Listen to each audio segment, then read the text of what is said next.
Salam saudara-saudara yang diberkati oleh Tuhan. Hari ini saya bicara tentang marah. Haleluya. Bolehkah orang percaya marah? Boleh. Boleh marah, tetapi jangan berbuat dosa. Haleluya. Mazmur pasal 4 ayat 4 berkata demikian.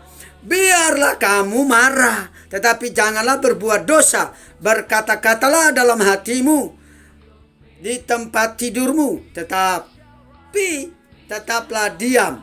Nah, ini bagaimana saudara? Mari kita akan belajar sama-sama. Puji Tuhan saudara yang diberkati oleh Tuhan. Sebagai manusia, setiap orang pasti pernah marah. Saya pun marah saudara.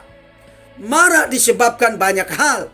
Antara lain karena tersinggung. Haleluya. Ucapan lawan bicara. Ada yang memfitnah,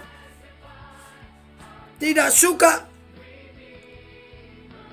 sikap lawan bicara. Haleluya. Dikritik, dicela, bahkan tidak dipercaya. Melihat orang lain berlaku bodoh dan melanggar firman atau melanggar moral. Haleluya. Dan etika, kecewa dan tidak puas dan lain sebagainya saudara. Oh haleluya. Bolehkah manusia atau umat percaya marah?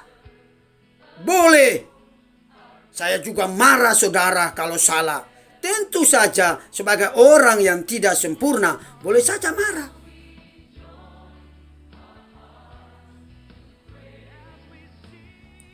Tuhan Yesus pun pernah marah ketika bait Allah digunakan untuk tempat yang tidak layak oleh orang-orang yang tidak beribadah. Tuhan pernah marah saudara. Jadi jangan salah. Tuhan marah seperti apa? Mereka salah menggunakan tempat ibadah.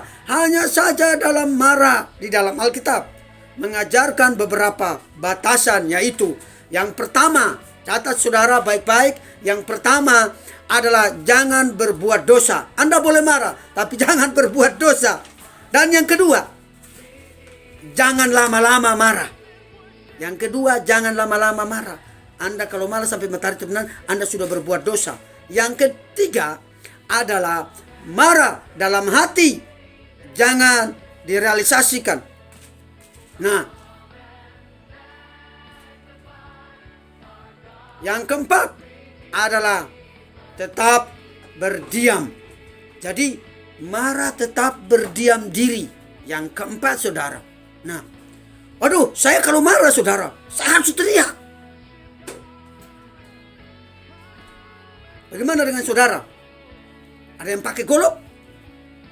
Ada yang pakai pedang? Ada yang pakai cara apa? Saudara, ada yang pakai seperti holy speaker, ada yang seperti Manny Pacquiao, tinju dan sebagainya. Ada yang pakai jurus meong, ada yang pakai jurus mana-mana saudara. Ada pakai jurus ular kah, jurus patok kah, jurus apakah saudara. Ada yang orang-orang punya tipe cara marah. Ada yang darah tinggi, ada muka harus seperti harimau, cara marah. Tapi saya ingatkan, kalau ketika saudara marah, jangan sampai saudara kehilangan kontrol.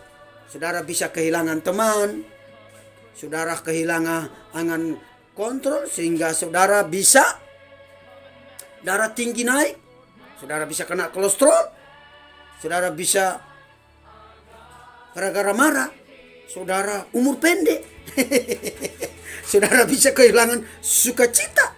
Ingat, kontrol. Ngomong sama-sama dengan saya. Boleh Anda marah, tapi kontrol. Anda harus kontrol. Jangan sampai meledak. Kalau meledak, Anda pecah pembuluh darah. Kalau saudara pecah pembuluh darah, saya tidak bertanggung jawab. Anda langsung wa inna lillahi wa inna ilaihi raji'un, naik ke surga. Haleluya. Saudara harus kontrol. Puji Tuhan. Saudara, kita akan lanjut. Mengapa saat marah jangan berbuat dosa? Nah, ini bahaya. Boleh saudara marah, tapi jangan berbuat dosa. Saat marah umumnya emosi manusia. Betul itu. Tak terkendali. Saat emosi manusia bisa melakukan apa saja. Yang tadi yang saya katakan saudara. Harus kontrol. Saudara kalau tidak kontrol, kehilangan kendali. Saya tidak tahu apa yang terjadi. Saudara pakai jurus meong kah? Mau jurus patok kah? Mau jurus ular potola kah? Mau jurus kobra kah? Saudara kehilangan kontrol. Jangan kehilangan kontrol, saudara. Haleluya. Saat emosi manusia bisa lakukan apa saja. Ini bahaya. Bila kuasa iblis masuk dalam hidup yang akan menimbulkan banyak malapetaka, maka tidak sedikit perpecahan, maka tidak terkontrol dalam hidup, sehingga ada terjadi perpecahan yang dalam kehidupan rumah tangga, keluarga, organisasi, pecah karena gara-gara marah. Untuk saudara tidak pecah pembuluh darah. Saudara pecah pembuluh darah, sulit itu. Jadi saudara harus kontrol. Dalam marah, Rasul Paulus mengatakan jangan sampai matahari terbenam dalam Efesus 4 ayat 26 sampai 27, agar kita segera berdamai, meredam kemarahan, sehingga iblis tidak memanfaatkan. Contoh di Alkitab seperti Kain, Musa, Absalom, dan Saul merupakan contoh orang yang tidak bisa mengendalikan kemarahan, sehingga akhirnya kemarahan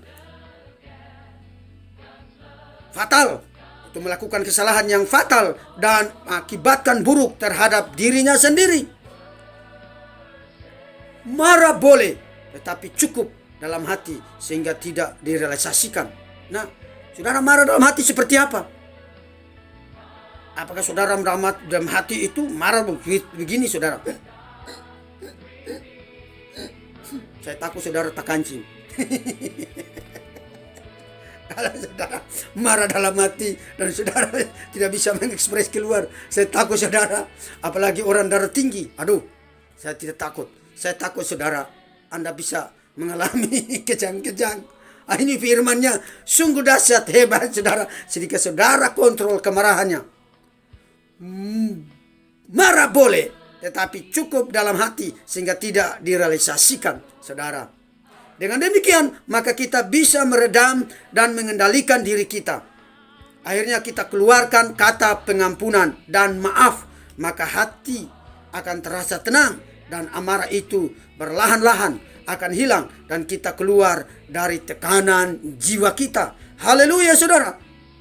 Dengan berdiam diri dan mengeluarkan kata maaf, hal itu memberi kesempatan pada Roh Kudus untuk bekerja dan menutup ruang rak si jahat menguasai hidup kita. Haleluya. Puji Tuhan, saudara. Kemarahan adalah suatu dosa dan bila diikuti akan berbuah dosa. Di dalam Galatia 5 ayat 19 sampai 21. Mari amarah diganti dengan buah-buah Roh Kudus. Galatia 5 ayat 22 sampai 23. Maka akan memperoleh sukacita yang penuh karena Roh Kudus akan memenuhi hidup kita dan dikuasai, akan memimpin kita ke jalan yang benar. Haleluya. Boleh marah, tapi jangan berbuat dosa. Saudara, ketika Anda marah, pertama, Anda kehilangan teman. Kedua, umur saudara pendek. Ketiga, saudara kehilangan sukacita. Keempat, saudara mudah sekali didatangi penyakit. Yang kelima, saudara semakin cepat tua. Yang berikut, saudara, ketika saudara marah, saudara sedang mengundang iblis masuk ke dalam hati. Saudara, ketika saudara marah, saudara mengundang penyakit datang dalam hidup. Makanya firman Tuhan berkata, hati yang gembira adalah obat yang manjur, tapi semangat yang patah adalah mengeringkan tulang. Ketika saudara marah, wajah saudara berubah seperti singa, seperti harimau, ingin menelan orang.